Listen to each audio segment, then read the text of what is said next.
This is part two of dating. I just want to give you the final thoughts and a little advice, and this is going to be a short video.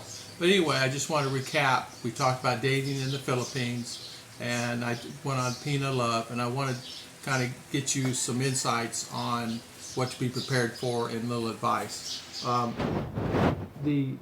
just want to say this also. Dating a Filipina over an American woman, the differences I find that's different is that a Filipina will take care of you. Their heart, body, and soul is to take care of their man. If you're sick or you need something, or whatever it is, they're there for you. You need a haircut, they're there for you. So if you're in the hospital, in other words, they're there. If they're not there, their sister's there, their brother's there, their father's there, their mother's there, and they run it in cycles.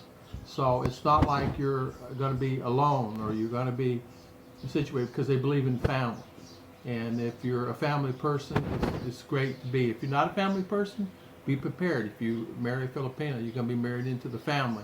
And if they accept you, which 99% of the time they will, you're going to have a pretty good situation. Now, I like Filipinas for that reason. I also like Filipinas because they're true to you. In other words, they're not necessarily going to go out and cheat on you. They're not going to go down the street and find another man and things of that nature.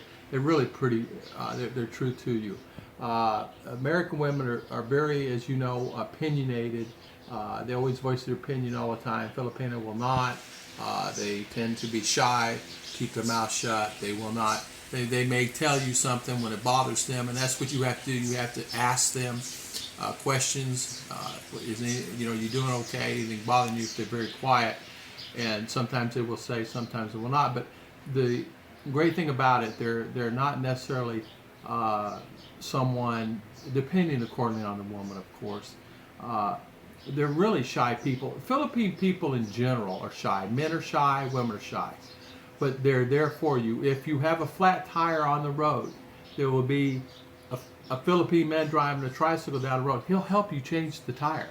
That's how open and helpful they are here. If they see that you're struggling with something, they'll help you. So that's the reason I love the culture here. They're not mean. They're not angry. They're not going to hurt you in any way, unless you're mean yourself. If you're angry and mean, they're going to be angry and mean. So, and you remember, you're coming to the Philippines, and it's their country, it's their culture. And if you can't adjust with that, that's hard for a lot of people to adjust to. You have to be patient. It's number one thing.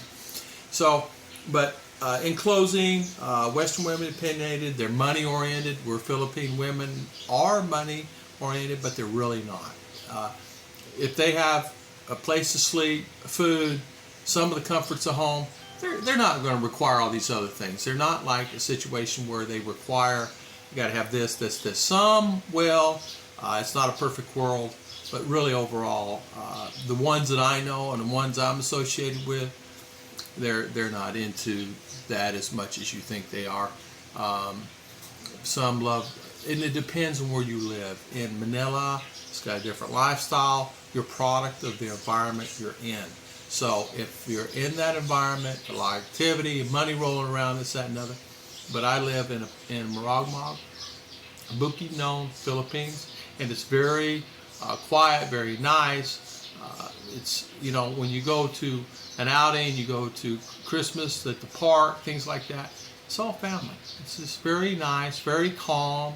The kids are well mannered. You don't see kids, they play. That's normal. That's normal here. But I found my Filipina through pinalove.com. So if you're interested, you sign on the site. There's cherry blossoms. There's Filipino Cupid. There's a bunch more. There's like Philly Date. There's a bunch out there, but I'm happy I did this. Hopefully I gave you the information that you can use that can help you. Just don't pay any money for these dating sites. Don't get into that situation, because you're just throwing $30 or $40, $50. And always be aware that who you're talking to is a real person. Get them on Skype. Get them talking to you. See them and make sure if they start asking for money, you know that it's a scam, and go to the next one. Just go to the next one, go to the next one. I went through 20 the first month. I went through 30 the second month. But eventually you'll start finding, you'll see tendencies that they're all the same. They're looking for dollars. So thank you very much. Please hit like and subscribe to my channel if you don't mind. And thank you so much for watching.